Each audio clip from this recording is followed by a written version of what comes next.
Masih melanjutkan pelajaran kita di beberapa pekan sebelumnya, yaitu kaidah kehidupan dalam Al-Quran. Untuk meneruskan waktu, kami silakan pada Ustaz untuk membukakan kepada Bismillahirrahmanirrahim.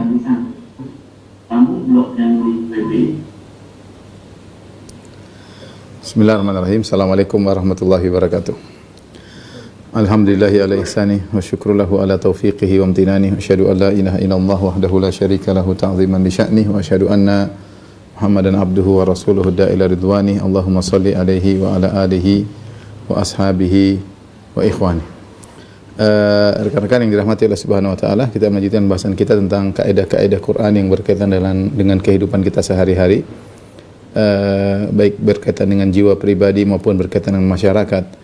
Kita sampai pada kaidah yang kelima, yaitu kaidah wa qad khaba man iftara, ya. Kaidah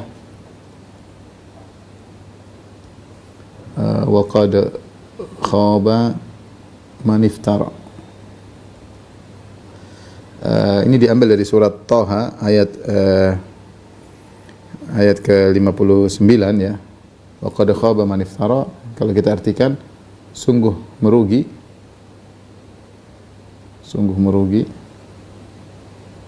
orang yang berdusta,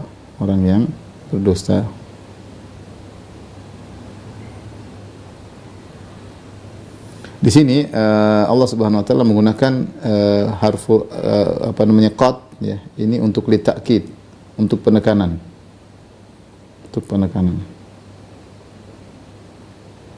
Kemudian wa qad khaba artinya merugi, ini artinya merugi.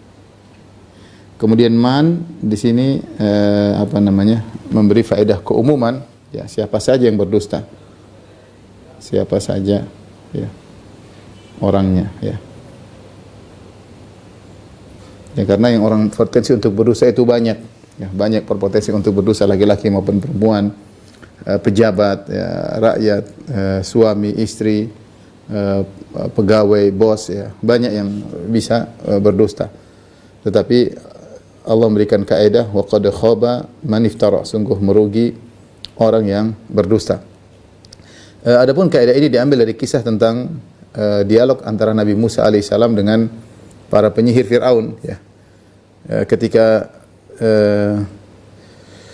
Allah berfirman, fatawalla Fir'aun fajama'a kaidahu thumma ata, yaitu ketika Firaun kemudian mengumpulkan para penyihir, ya, dia datangkan seluruh penyihir untuk berduel dengan Nabi Musa di suatu hari di mana hari perayaan mereka. Qala mau'idukum yaumuz zinah, yaitu hari mereka hari raya.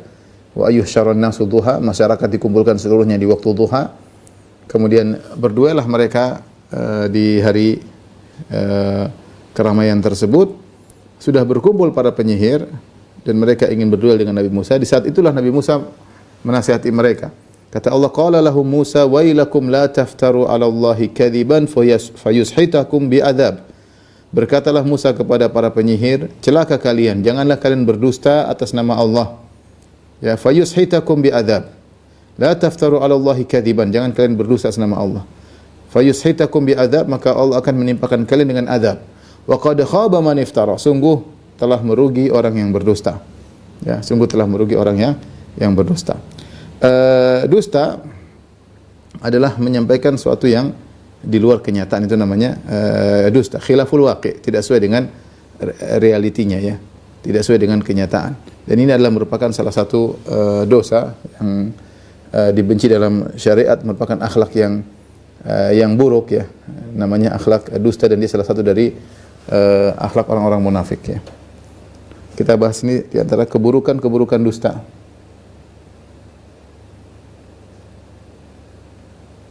Yang di antaranya yang pertama adalah dusta akhlaknya orang-orang munafik.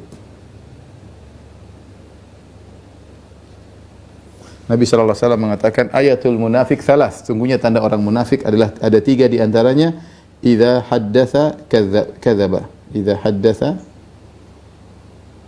kadzaba, jika berbicara dia dusta.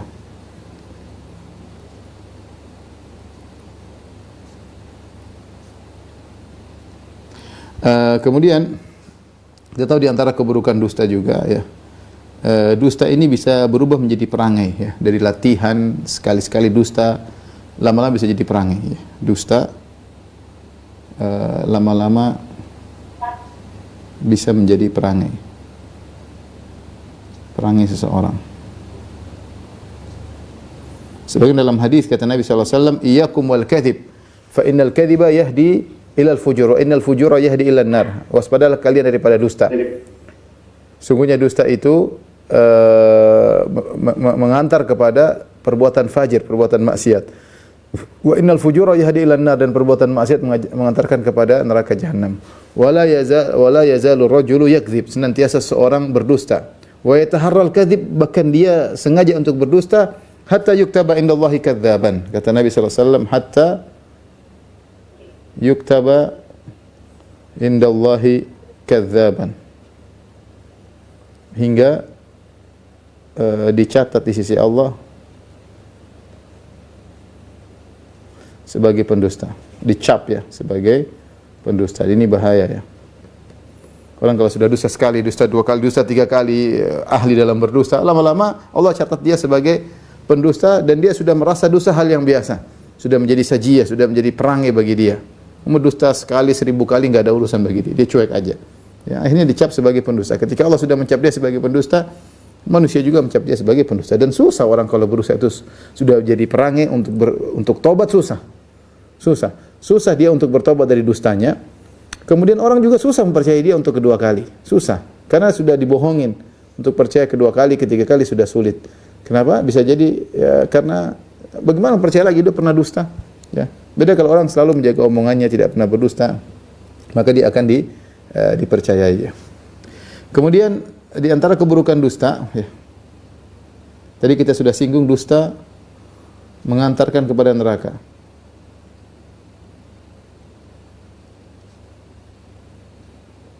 Dalam hadis tadi, wa innal kadhiba yahdi ilal fujur, sungguhnya dusta itu mengantarkan kepada kefajiran, wa innal fujura yahdi ilan nar, dan kefajiran mengantarkan kepada neraka jahanam.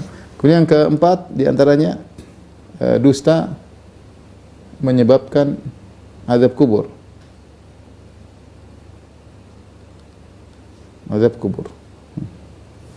Dalam hadis Rasulullah SAW diperlihatkan tentang seorang yang kemudian dia duduk, lantas ada seorang datang membawa kalub, yaitu besi yang tajam, diletakkan di pipinya, di mulutnya, kemudian ditarik, digeret sampai di belakang. Setelah itu dia memindahkan besinya ke arah kiri, kemudian digeret lagi sampai robek sebelah, sampai ke lehernya.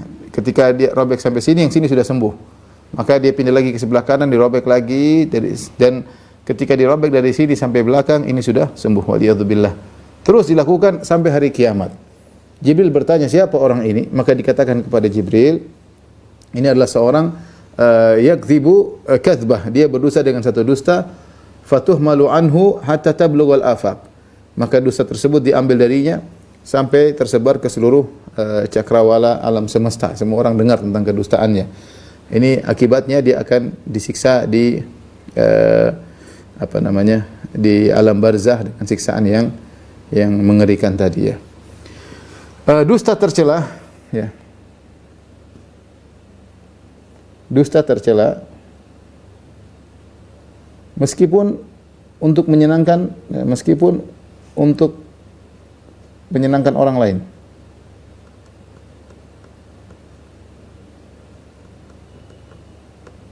Nabi SAW dalam hadis yang mengatakan, wailun liman haddatha fayakdzib liyudhika bihil qaum wailun lahu thumma wailun lahu. Kata Nabi SAW, celaka orang yang berbicara lantas berdusta untuk membuat orang lain tertawa, membuat orang-orang tertawa. Wailun lahu thumma wailun lahu, celaka baginya, celaka atasnya, lalu celaka atasnya. Nabi SAW sampai menyebutkan dia disebut celaka sampai 3 kali. Padahal dia dusta ini adalah untuk menyenangkan orang, ya, bikin komedi, cerita dusta, ya, orang tertawa, semua orang senang, orang bahagia. Tetapi dusta tercela, kata Nabi SAW, celaka, ya, celaka. Sampai 3 kali celaka, kemudian celaka, kemudian celaka. Padahal niatnya baik untuk menyenangkan orang lain. Namun itu adalah perkara yang dicela dalam syariat. Seorang mukmin tidak berdosa. Bahkan dikatakan oleh Imam Ahmad, seorang mukmin boleh terjerumus dalam berbagai macam dosa kecuali 2. Itu bukan khianat, bukan dosa. Itu bukan perangai seorang muslim. Seorang muslim mungkin maksiat ini, mungkin maksiat mungkin ini, mungkin penakut, mungkin pelit. Tapi kalau dusta dan khianat itu bukan akhlak seorang mukmin. Ya, sebagaimana disebutkan dalam satu hadis dan juga diriwayatkan oleh Imam Ahmad rahimahullahu taala, ya. Inilah keburukan-keburukan dusta, ya. Oleh karenanya seorang kalau bisa tidak berdosa itu yang terbaik. Bahkan Rasulullah sallallahu alaihi wasallam menjamin surga, istana di surga bagi orang yang meninggalkan dusta meskipun hanya untuk bercanda. Ya, meskipun hanya untuk bercanda, ya. Nabi, ya, sallallahu alaihi wasallam menjamin istana di surga. Istana di tengah surga bagi yang meninggalkan dusta.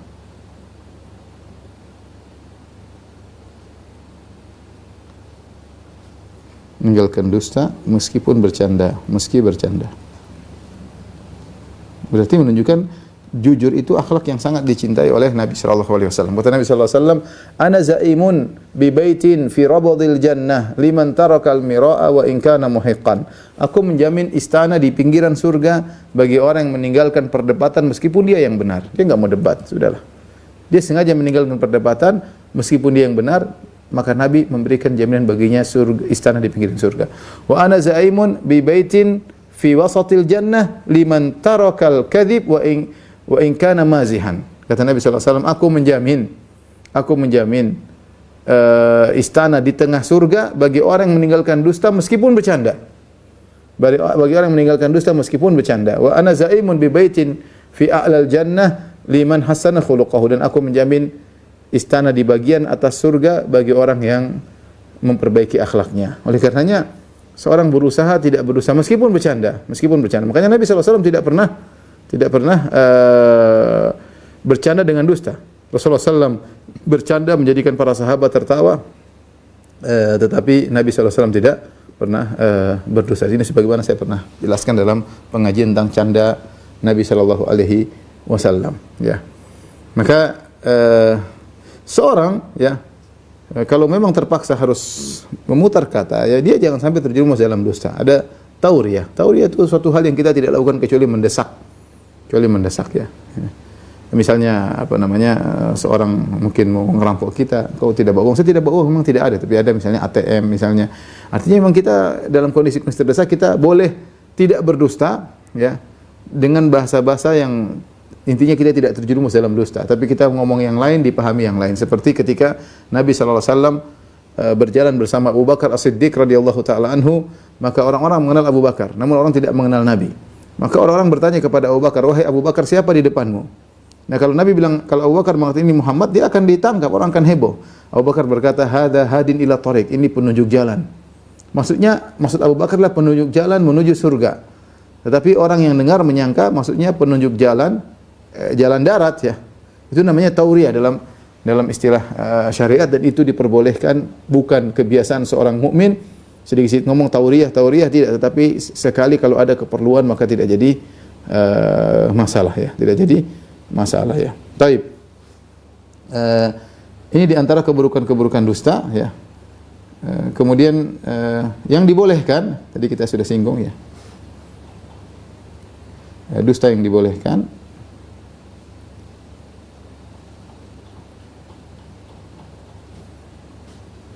Yang pertama tauriyah, dia bukan dusta, ya. At-tauriyah ini bukan dusta, tetapi disalahpahami oleh pendengar. Bukan dusta, tapi diucapkan disalahpahami, tapi disalahpahami oleh pendengar. Ini diperbolehkan, ya. Diperbolehkan tapi dalam kondisi tertentu, dalam kondisi dalam kondisi terdesak. Bukan kebiasaan. Seorang mukmin tidak boleh tauriah, ya. Bukan kebiasaan. Bukan kebiasaan. Seperti tadi Abu Bakar mengatakan tentang Nabi sallallahu alaihi wasallam, "Hadza hadin ila tariq." Nabi ini adalah penunjuk jalan, maksudnya padahal penunjuk jalan menuju surga. Adapun dusta yang benar-benar dibolehkan, ya. Dusta yang benar-benar dibolehkan pada 3 perkara. Sebagaimana datang dalam hadis, ya. Lahil kadzib illa fi salas, bahwasanya dusta tidak boleh kecuali pada 3 perkara, di antaranya islah, untuk al-islah, untuk islah, mendamaikan 2 orang yang bersengketa. Kemudian di antaranya fil harb, dalam peperangan boleh dusta. Menampakkan kepada musuh seakan-akan lemah, ternyata kuat. Menampakkan kepada musuh kuat, ternyata lemah. Menampakkan kepada musuh seakan-akan pergi ke utara, ternyata pergi ke selatan. Menampakkan kepada musuh pergi ke barat, ternyata pergi ke timur. Ini namanya tidak jadi masalah, ya. Ini dalam perang. Yang ketiga, hadis rajul ila imra'atihi wa idzul mar'ati ila zawjiha, yaitu pembicaraan suami istri. Suami istri ini bukan secara mutlak, ya. Tetapi yang menumbuhkan, maksudnya pembicaraan yang menumbuhkan cinta kasih. Kita tidak lempeng gitu aja, tidak polos aja. Enggak, kita boleh memuji istri, menutupi sesuatu. Yang penting untuk menumbuhkan cinta kasih di antara suami istri, bukan dalam rangka berbohong untuk menjatuhkan hak istri, atau berbohong untuk menjatuhkan hak suami, atau dalam rangka berkhianat. Ini semua tidak boleh. Yang dimaksud dengan bolehnya dosa suami istri, ya, untuk saling lebih mencintai, merayunya, memujinya, gombal, ini semua tidak jadi masalah, ya. Inilah mungkin bisa difoto, mungkin.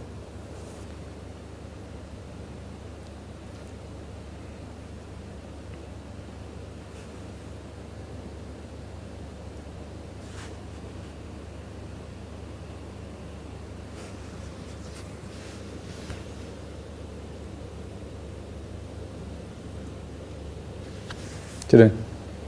Baik, berikutnya kita bahas tentang macam-macam dusta, ya. Model-model dusta.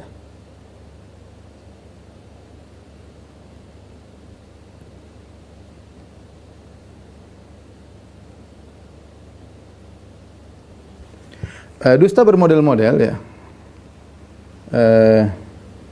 Di antaranya dusta yang terkait syariat,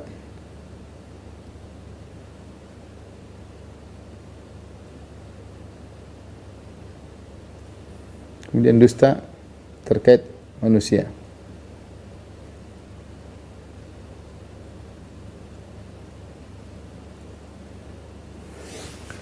Dusta yang terkait dengan syariat ada juga beberapa model, misalnya dusta atas nama Allah, berdusta atas Allah atau tentang Allah,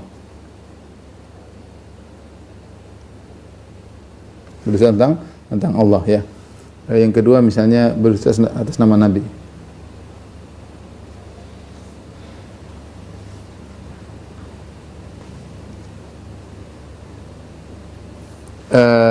Berdusta tentang Allah, misalnya berbicara tentang sifat-sifatnya tanpa dalil.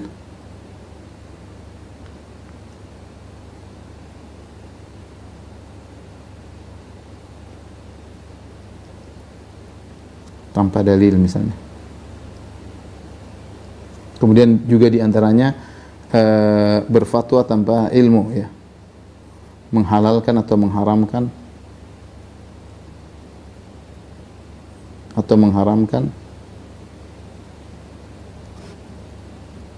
tanpa ilmu. Karena seorang ketika menghalalkan, mengharamkan, berarti dia sedang bicara atas nama Allah. Orang yang berfatwa itu berbicara atas nama Allah. Karena dia bilang hukum Allah seperti ini. Hukum Allah seperti ini, dan itu sangat rawan.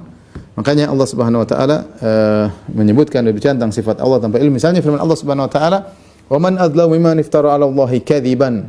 Siapakah yang lebih zalim dari orang yang berdusta atas nama Allah Subhanahu wa taala? Au qala uhiya ilayya wa lam yuha ilaihi syai', atau berkata telah diwahyukan kepadaku padahal tidak ada wahyu turun kepadanya. Ya, ini contoh orang yang aku sebagai nabi, ini dusta nama Allah Subhanahu wa taala, ya. Seperti juga berbicara tentang sifat-sifat Allah tanpa ilmu, ya. Tadi orang aku sebagai nabi itu dia dusta, dia bilang Allah beri wahyu kepadaku, padahal tidak benar. Ini dusta. Contoh seperti firman Allah Subhanahu wa taala, "Qul inna ma harrama rabbi al-fawahisha ma dhahara minha wa batan wal itsma wal baghya wa an tusyriku billahi ma lam yunzil bihi sultana wa an taqulu 'ala Allahi ma la ta'lamun." Katakanlah sungguhnya Rabbku mengharamkan perbuatan-perbuatan keji, baik yang nampak maupun yang tersembunyi, mengharamkan dusta, berbuat zalim tanpa hak, dan mengharamkan berbuat syirik kepada Allah yang tidak ada dalilnya. Wa an taqulu 'ala Allahi ma la ta'lamun. Kau berbicara tentang Allah tanpa apa yang kau tidak ketahui. Bicara tentang Allah seenaknya, Allah begini, Allah begitu, Allah begini, tanpa ada dalilnya. Di antaranya adalah menghalalkan dan mengharamkan tanpa ilmu. Allah Subhanahu wa taala berfirman dalam surat An-Nahl ayat 116, "Wala taqulu lima tasifu alsinatukumul kadhiba hadza halalun wa hadza haram litaftaru 'ala Allahil kadhib. Innal ladzina yaftaruna 'ala Allahil kadhiba la yuflihun." Kata Allah, janganlah kalian berbicara dengan lisan-lisan kalian, dengan berdusta dengan lisan-lisan kalian, dengan berkata hadza halal wa hadza haram. Ini halal, ini haram. Ini hati-hati bagi orang yang ditanya tentang ilmu. Oh, ini halal, ini haram. Tanpa ilmu, kalau orang berijtihad enggak ada masalah. Dia berijtihad, dia cari tahu, dia membahas dalil, kemudian kesimpulannya halal, kemudian kesimpulannya haram. Ini yang benar seperti itu. Tapi dia asal bicara pakai perasaan, pakai logikanya tanpa melihat dalil Al-Qur'an dan Sunnah, kemudian dia mengatakan halal dan haram, hanya pakai perasaannya, pakai logikanya yang penuh dengan kekurangan, maka ini berdosa nama Allah. Makanya Allah mengatakan, "Wala taqulu lima tasifu alsinatukumul kadhiba hadza halal wa hadza haram." Jangan kalian berdosa dengan lisan kalian dengan mengatakan ini halal, ini haram. Litaftaru 'ala Allahil kadhiba, agar kalian, sehingga kalian untuk berdosa nama Allah. Jadi Allah mengatakan yang seorang yang mengatakan halal atau haram tanpa ilmu adalah berdosa nama Allah Subhanahu wa taala. Innal ladzina yaftaruna 'ala Allahil kadhiba la yuflihun. Sungguhnya orang-orang yang berdosa nama Allah tidak akan beruntung. Oleh karenanya kita dapat di para salaf dahulu, mereka sangat hati-hati ketika berfatwa, ya, sampai mereka jarang mengatakan haram, mereka sering mengatakan akrah, aku tidak suka. Ya, aku benci hal tersebut, ya. Kadang mereka mengatakan sesuatu yang halal, mereka mengatakan uhibbu, aku suka jika demikian, aku suka. Mereka tidak bilang ini halal, ini haram. Mereka takut terkena ayat ini. Wala taqulu lima tasifu alsinatikumul kadhiba hadza halalun wa hadza haramun litaftaru 'ala Allahil kadhib. Jangan kalian berusaha nama Allah, kalian bilang ini halal, ini haram untuk berusaha nama Allah. Ya, sehingga imam kita dapati fatwa Imam Ahmad, sering Imam Ahmad mengatakan sesuatu yang haram, dia bilang akrahu, makruh, aku tidak suka. Karena untuk mengucapkan haram itu berat bagi mereka. Mereka menggunakan kata saya tidak suka, lebih selamat. Kalau ada yang halal, mereka mengatakan uhibbu, aku suka demikian. Karena mengatakan halal haram tidak mudah. Terakhir saya nonton klip video Syekh Shalih bin Al-Utsaimin rahimahullah, Muhammad bin Shalih Al-Utsaimin rahimahullahu taala, ketika beliau ditanya tentang sekumpulan wanita yang kemudian mereka kumpul di suatu tempat renang, kemudian pakai baju renang tentunya dengan baju-baju yang seksi bagi mereka di antara para wanita, kemudian mereka berkumpul, kemudian mereka berenang. Boleh atau tidak? Mungkin kalau saya ditanya, saya bilang enggak ada masalah sama perempuan. Tapi Syekh ketika itu menjawabnya tidak, dia mengatakan ana la ufti bidzalik, aku tidak berfatwa bolehnya hal tersebut. Dia tidak bilang haram, tapi dia tidak bilang boleh juga. Dia mengatakan wanita dhaifat, mereka lemah. Secara akal mereka lemah, secara agama mereka juga lemah. Syekh memandang, dia bilang saya la aftahu bab syarr, aku tidak mau buka pintu keburukan. Ya, karena wanita kalau kumpul kemudian mungkin saling melihat, mungkin lihat wanita yang lain kemudian cerita sama orang atau macam-macam. Lagi zaman sekarang itu beliau bicara zaman dahulu. Ya, saling melihat aurat di antara mereka misalnya, ya. Artinya kita dapati orang alim ketika berbicara tentang suatu hukum dia sangat waspada. Dia tidak mudah kemudian mengatakan halal dan haram. Dia memandang juga hal yang ke depan. Dia tidak mengatakan haram wanita mandi bareng di kolam renang, ya. Tapi dia bilang saya tidak berfatwa untuk membolehkannya. Tapi dia tidak bilang haram. Artinya hati-hati seorang ulama ketika berbicara tentang sesuatu, dia melihat ab'ad, melihat hal-hal yang mungkin timbul di balik itu, ya. Makanya saya katakan tadi bahwasanya Imam Ahmad sering mengatakan akrahu, aku benci, padahal maksudnya itu haram. Dia tidak ingin mengucapkan kata lafal haram, ya. Makanya diriwayatkan tatkala seorang penulis menulis di hadapan Amirul Mukminin Umar bin Khattab, ya, menuliskan keputusan Umar bin Khattab, suatu hukum yang Umar bin Khattab berhukum dengan hukum tersebut. Jadi ada sekretarisnya, juru tulisnya. Kemudian ditulis, "Hadza ma arallahu Amirul Mukminin Umar." Inilah hukum yang Allah perlihatkan kepada Umar. Maka Umar tegur, la takul hakadha. Jangan kau tulis seperti itu. Walakin kul, tapi tulislah dalam surat pemberitahuan tersebut, hadza ma ra'a Umar. Inilah pendapat yang menurut Umar. Jangan bilang ini hukum Allah, jangan. Umar takut. Jangan bilang ini hukum Allah, bilang aja ini pendapat Umar. Fa in kana shawaban fa min Allah. Kalau ini benar dari Allah, wa in kana khata'an fa min Umar. Kalau salah dari Umar. Lihat Umar bin Khattab, sekelas Umar bin Khattab, hati-hati, tidak gampang. Ini hukum Allah, ini hukum, tidak gampang. Ya, tidak gampang. Artinya mereka waspada, hati-hati, ya. Untuk berfatwa di atas dalam masalah agama, ya. Berkata Ibnu Wahb bin Sami'tu Malikan rahimahullah, Imam Malik pernah berkata, lam yakun min amrin nas wala min madha min salafin wala man madha min salafina wala adraktu ahadan aqtadi bihi yaqulu fi syai' hadha hal wa hadha haram wa ma kanu yajtari'una ala dhalik wa inna ma kanu yaqulun nakrahu kadha wa nara hadha hasanan fayanbaghi hadha wa la nara hadha. Kata Imam Malik rahimahullahu taala, bukanlah kebiasaan para ulama dahulu dan para salaf kami dahulu yang dan tidak seorang pun aku mendapati ulama yang aku jadikan panutan, ya, mengatakan dengan gampang ini halal ini haram. Aku tidak mendapati mereka. Mereka selalu waspada. Maka nu yajtari'una ala dzalik. Mereka tidak berani mengatakan ini halal ini haram, karena mengatakan halal haram berarti atas nama Allah Subhanahu wa taala, takut salah. Inna makanu yaqulun, mereka biasanya berkata nakrahu kadza, kami benci yang seperti ini. Kalau ini boleh mereka bilang nara hadza hasan, menurut kami ini baik. Ya. Atau mereka mengatakan fayam bagi hadza, harusnya begini. Atau kami tidak memandang ini, seperti itu. Artinya mereka waspada untuk berkata-kata. Jadi berfatwa tanpa ilmu adalah bentuk dusta atas nama Allah, ini berbahaya, ya, berbahaya. Ya, seorang tidak boleh berani-berani berfatwa kecuali dengan dibangun di atas ilmu. Kalau tidak tahu bilang Allah alam, selamat daripada bohong atas nama Allah Subhanahu wa taala. Kemudian antara dusta yang terkait dengan syariat, berdusta nama Nabi sallallahu alaihi wasallam. Ya. Kata Nabi sallallahu alaihi wasallam, inna kadhiba alayya laysa innal kadhiba alayya laysa kal kadhib ala ahadin minan nas. Dusta atas namaku tidak sama seperti dusta atas orang lain. Karena dusta atas nama Nabi menjadi syariat. Kata Nabi sallallahu alaihi wasallam, man kadzaba alayya muta'ammidan falyatabawa maq'adahu minan nar. Siapa yang berdusta atas namaku, siapkan kaplingnya di neraka. Siapkan kaplingnya di neraka. Ya, karena dusta atas nama Nabi menjadi syariat. Dan dahulu ada orang banyak berdusta atas nama Nabi berkaitan akidah, berkaitan hukum, karena urusan akidah dia bikin hadis palsu, karena urusan dagang dia bikin hadis palsu, karena semangat agar orang rajin ibadah dia bikin hadis-hadis palsu tentang fadail a'mal, tentang amalan-amalan keutamaan beramal saleh. Ini semua tidak boleh. Bahkan ketika mereka ditegur, "Kenapa Anda berdusta atas nama Nabi?" Kata mereka, "Kami berdusta untuk membela Nabi. Karena kami lihat orang-orang malas begini, malas begitu, kami bikin hadis palsu supaya orang semangat untuk beribadah." Tetap saja itu dusta. Man kadzaba alayya muta'ammidan falyatabawa maq'adahu minan nar. Barang siapa yang berdusta atas namaku, siapkan kaplingnya di neraka, ya. Kemudian di antaranya dusta yang terkait dengan manusia ini sangat berbahaya. Ini terkait dengan kezaliman, ya. Sering terkait dengan kezaliman. Dengan berbuat zalim. Allah Subhanahu wa taala tadi kita sebutkan, Allah mengatakan wa qad khaba man iftara, ya. Kata Allah Subhanahu wa taala, wa qad khaba man iftara. Sungguh telah merugi, khaba, merugi. Dalam Al-Qur'an khaba ini ada 4 ayat, ya. Di antaranya ayat ini ayat pertama. Ayat yang kedua di antaranya wa qad khaba man hamala zulma, ya. Wa qad khaba man hamala zulma, ya. Sungguh merugi orang yang memikul kezaliman hari kiamat. Sungguh merugi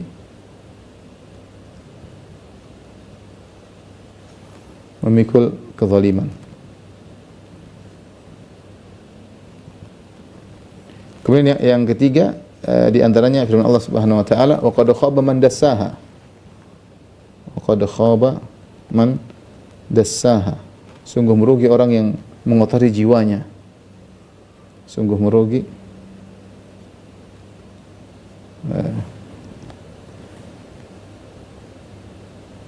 orang yang mengotori jiwanya.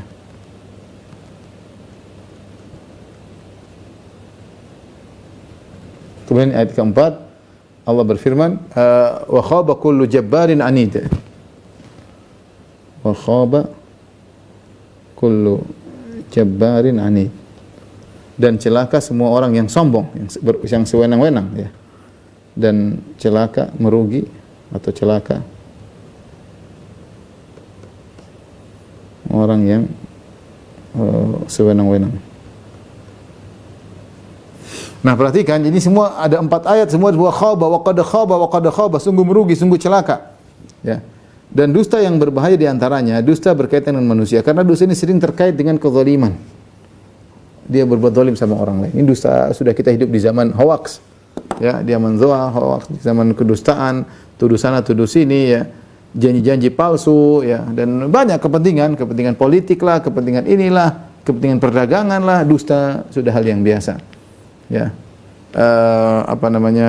televisi menyiarkan dusta, medsos menyiarkan dusta, ada tim IT yang kemudian siap untuk membuat berita dusta, untuk menaikkan ini, menurunkan ini dalam perdagangan, untuk menipu nilai saham dan macam-macam dusta digunakan sebagai senjata untuk mengeruk dunia yang sangat sedikit ini, ya.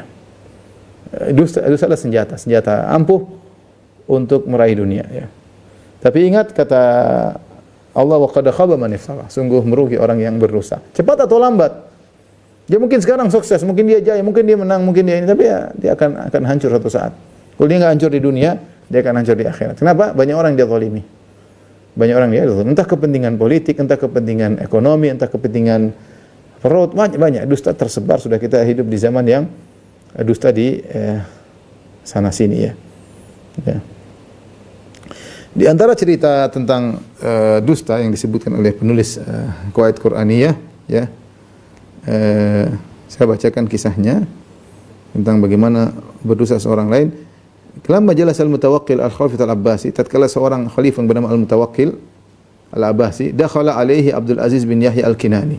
Datanglah seorang bernama Abdul Aziz al-Kinani yang dia seorang ahlu sunnah. Dia berkata, ya Amirul Mukminin, ma ru'ya a'jab min amril wathiq. Sungguh tidak ada perkara yang dilihat lebih menakjubkan dari perkaranya Al-Wathiq. Al-Wathiq itu adalah saudaranya Al-Mutawakkil. Dia adalah khalifah sebelumnya. Qatala Ahmad bin Nasr wa kana lisanuhu yaqra'ul Qur'an ila andufin. Al-Wathiq, saudaramu itu, ya, dia telah membunuh salah seorang bernama Ahmad bin Nasr, salah seorang ulama Ahlussunnah. Padahal Ahmad bin Nasr ketika dibunuh lisannya baca Al-Qur'an sampai dia dikuburkan baca Al-Qur'an, karena Ahmad bin Nasr mengatakan Al-Qur'an bukan makhluk. Ya, maka dibunuh dan dia baca Al-Qur'an sampai dikubur, lisannya terus baca Al-Qur'an sampai dikubur. Fawajal Mutawakkil min dzalik. Akhirnya Mutawakkil mendengar berita itu, dia kayaknya sedih. Bagaimana saudaranya khalifah sebelumnya membunuh seorang ulama yang ketika dibunuh lisannya baca Al-Qur'an. Wasa'ahu ma sami'ahu fi akhihi, maka dia pun merasa enggak enak tentang berita yang dengar tentang saudaranya Al-Wathiq. Kenapa sampai membunuh seperti itu? Idza dakhala alaihi Muhammad bin Abdul Malik Az-Zayyad. Tiba-tiba ada seorang ahlul bidah bernama Muhammad bin Abdul Malik Az-Zayyad, mungkin dari kalangan Mu'tazilah. Maka Mutawakkil berkata, ya Ibnu Abdul Malik, wahai fulan, fi qalbi min qatli Ahmad bin Nasr. Kok ada sesuatu gerundel, mengganjal atas terbunuhnya Ahmad bin Nasr. Faqala ya Amirul Mukminin, orang ini cari menjilat, dia berkata, ya Amirul Mukminin, ahraqani Allah bin nar in qatalahu Amirul Mukminin Al-Wathiq ila kafiran. Allah akan membakar tubuhku. Sungguhnya Al-Wathiq, saudaramu, ketika membunuh dia Ahmad bin Nasr dalam kondisi kafir dia. Dia itu kafir karena mengatakan Al-Qur'an bukan makhluk. Ya, maka dia pantas untuk dibunuh. Jadi cari muka, dia bilang Allah akan bakar saya. Memang dia berhak untuk dibunuh karena dibunuh dalam kondisi kafir. Kemudian wa dakhala alaihi Harthama. Kemudian ada orang kedua datang namanya Harthama. Dia berkata, wahai Harthama, sungguhnya hatiku agak mengganjal dengan kisah kematian Ahmad bin Nasr. Maka dia juga cari muka, dia mengatakan, wahai Amirul Mukminin, wahai khalifah, qata'ani Allah irban in qatalahu Amirul Mukminin Wathiq ila kafiran. Allah akan memotong tubuhku sepenggal-sepenggal kalau ketahuilah dia dibunuh, memang pantas dibunuh karena dia kafir. Kalau tidak, Allah akan potong tubuhku dengan terpotong-potong, ya. Kemudian masuklah orang ketiga namanya Ahmad bin Abi Du'ad. Ahmad bin Du'ad ini Mu'tazilah yang pernah debat dengan Imam Ahmad bin Hanbal. Kemudian Al-Mutawakkil berkata, ya Ahmad, fi qalbi min qatli Ahmad bin Nasr. Ada mengganjal kenapa dibunuh Ahmad bin Nasr. Maka Ahmad bin Abi Duad berkata, "Wahai Amirul Mukminin, darabani Allah bil falij in qatalu Amirul Mukminin al-wathiq illa kafirin." Allah akan mencambukku kalau memang Ahmad bin Nasr dibunuh dalam kondisi muslim. Dia dibunuh dalam kondisi kafir. Kalau tidak Allah akan mencambuk. Maka apa yang terjadi setelah itu? Fa amma Zayyad fa ana ahraqtuhu bin nar. Akhirnya ternyata benar Az-Zayyad orang cari muka yang pertama yang bilang kalau tidak benar maka aku akan dibakar dengan api, maka ternyata aku bakar dia dengan api. Adapun Harthamah dia lari, dia kabur sampai akhirnya dia ketangkap oleh kabilah Khuza'ah yaitu kabilahnya Ahmad bin Nasr. Mereka berkata, "Ini yang telah membunuh Ahmad bin Nasr." Akhirnya dia dipotong, dicincang-cincang. Adapun Ahmad bin Abi Duad maka dia dipenjara kemudian dicambuk ya. Artinya bahaya kalau orang berdusta ya, untuk mencari muka, berusaha untuk menjilat sehingga menzalimi orang lain, maka dia akan terkena balasan cepat atau lambat ya.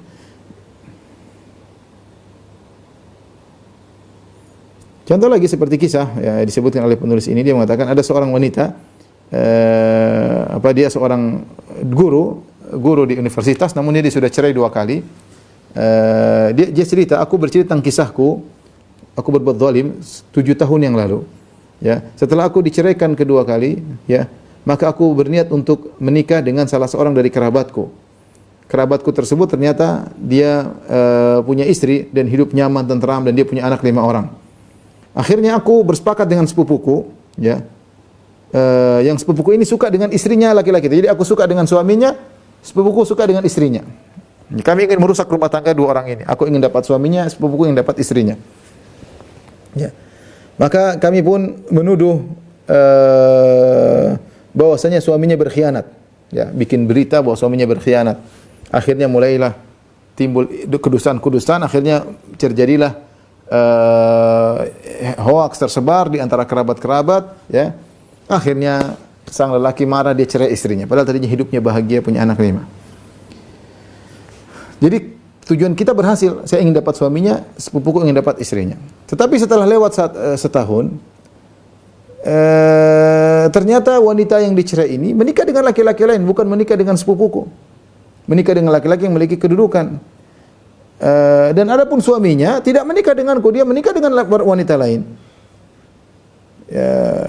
Akhirnya kami tidak mendapatkan tujuan kami. Setelah menyebarkan kebohongan, kami tidak mendapatkan tujuan kami. Tapi kami mendapatkan hasil yang tidak menyenangkan. Akhirnya, ya, aku pun usibtu bisaratin dam, aku terkena kanker darah. Adapun sepupuku, ya, maka dia mati terbakar. Ya. Mati terbakar kena kena listrik, ya, di apartemennya, ya. Dan wa dzalika ba'da 3 sanawat min al-qadhiyah, dan itu terjadi setelah 3 tahun berikutnya. Sementara sang wanita ini, dia ketika cerita dia sedang terkena penyakit kanker darah, dan dia mengatakan ini sebab karena aku berbuat zalim kepada orang tersebut. Jadi bahaya, terkadang dusta bukan sekedar dusta, tapi dusta menzalimi orang lain, dan ini sangat berbahaya. Cita-cita seperti ini banyak, tapi inilah sebagian yang bisa kita sampaikan. Semoga bermanfaat. Inilah kaidah. Jadi hidup ini jangan dusta. Ya, sebisa mungkin jangan dusta. Apapun yang terjadi jangan dusta. Dusta sering orang menganggap kalau dusta akan selamat atau dusta akan beruntung. Tapi kenyataannya dusta itu akan mendatangkan kebinasaan cepat atau lambat. Nabi SAW berkata tentang jual beli. Nabi SAW mengatakan, wa in kadzaba wa bayyana burika fi bai'ihima. Kalau mereka berdua pelaku transaksi jujur dan menjelaskan kekurangan-kekurangan, maka akan diberkahi jual beli mereka.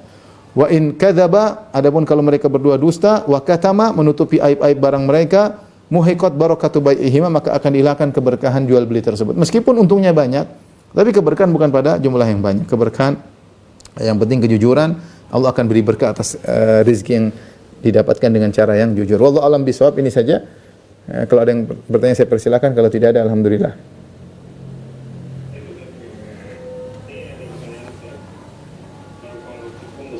Bolehkah kita berkata dusta untuk memperbaiki hubungan 2 orang saudara yang bertikai? Misalnya mengirimkan hadiah kepada A dengan mengatakan itu dari si B, saudaranya yang bertikai, dan sebaliknya. Jazakumullah khairan untuk jawabannya. Itu tadi sudah kita sebutkan, di antara dusta yang dibolehkan adalah dusta untuk islah, untuk mendamaikan, dusta dalam peperangan, dan dusta untuk menumbuhkan cinta kasih antara suami dan istri ya. Misalnya kalau istri mengatakan, sayang gimana saya sudah langsing, oh sudah, padahal belum, bilang aja iya sudah langsing, Masya Allah, dibandingkan dengan sumo lebih langsing. Tapi tidak apa, maksud saya itu di antara dusta yang dibolehkan. Itu dusta untuk mendamaikan, tapi ingat ketika mendamaikan harus pandai-pandai, jangan sampai dustanya ketahuan.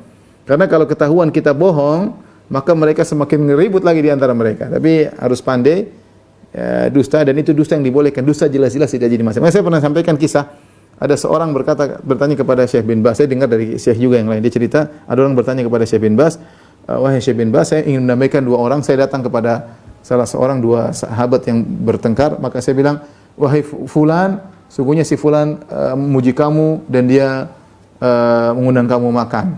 Maka si Fulan yang ini bilang, kamu bohong. Kamu sengaja dusta supaya kami damai. Jadi ketahuan sejak awal. Kamu sengaja dusta supaya kami damai. Kata dia, enggak, saya enggak dusta. Kalau gitu ihlif billah. Sumpah dengan nama Allah kalau kau tidak dusta. Akhirnya dia bilang, demi Allah, temanmu itu muji kamu dan dia ngajak makan. Padahal dia dusta. Akhirnya dia tanya Syekh bin Baz, Syekh, bagaimana? Kata Syekh bin Baz, tidak jadi masalah. Karena itu dusta untuk mendamaikan. Dusta untuk mendamaikan. Wallahu a'lam bishawab. Selanjutnya. Baik Ustaz, selanjutnya ini ada pertanyaan. Assalamualaikum Ustaz, hikmah apa yang bisa diambil dari kisah Abu Hurairah yang menangkap setan yang berwujud manusia yang sedang mencuri, di mana akhirnya setan tersebut mengajarkan ayat kursi, di mana ada kontradiksi, setan adalah makhluk yang sangat ingkar, sedangkan yang diajarkan adalah suatu kebenaran. Jazakallahu khairan. Tadi karena dia ketangkap berulang-ulang, dia pingin lolos, maka dia menyampaikan satu kebenaran. Akhirnya tapi Abu Hurairah tidak langsung menerima, dia cross check dulu kepada Nabi sallallahu alaihi wasallam. Setan bilang gini-gini, orang tadi mengatakan kata Nabi sallallahu alaihi wasallam, "Shadaqaka wa huwa kadzdzub." Dia sang pendusta tapi kali ini jujur. Kali ini apa? Jujur ya. Namanya orang pendusta tidak selalu dusta terus, terkadang jujur, tapi jujurnya sesekali aja. Seperti setan tadi, kenapa dia kepepet, dia ditangkap oleh Abu Hurairah. Sehingga dia harus menyampaikan sesuatu agar dia selamat. Ya, ketika dia menyampaikan sesuatu tersebut ternyata kebetulan benar. Dari mana tahu Abu Hurairah itu benar? Dengan mengecek kepada Nabi sallallahu alaihi wasallam. Artinya ini dalil bahwasanya memang namanya pendusta bukan selalu dusta, kadang dia jujur ya. Tapi ya kita kan tidak bisa membedakan mana jujurnya, mana dustanya, sehingga akhirnya dia menjadi orang tertuduh. Ya, kita sulit bergaul dengan orang yang begini, ada 30%-nya dusta, taruhlah 10%-nya dusta, 90%-nya jujur. Ya, kita bingung bergaul dengan orang seperti ini. Jangan-jangan yang dia omongin termasuk dari 10%-nya, repot. Ya, oleh karenanya orang kalau pernah dusta sekali tidak akan dijadikan perawi hadis. Ini ditolak hadisnya. Ya, kalau dia pernah berusaha meskipun cuma sekali, ketahuan dusta. Wallahu a'lam bishawab. Karena sudah waktu zuhur juga kurang 2 menit lagi. Asar, waktu asar ya.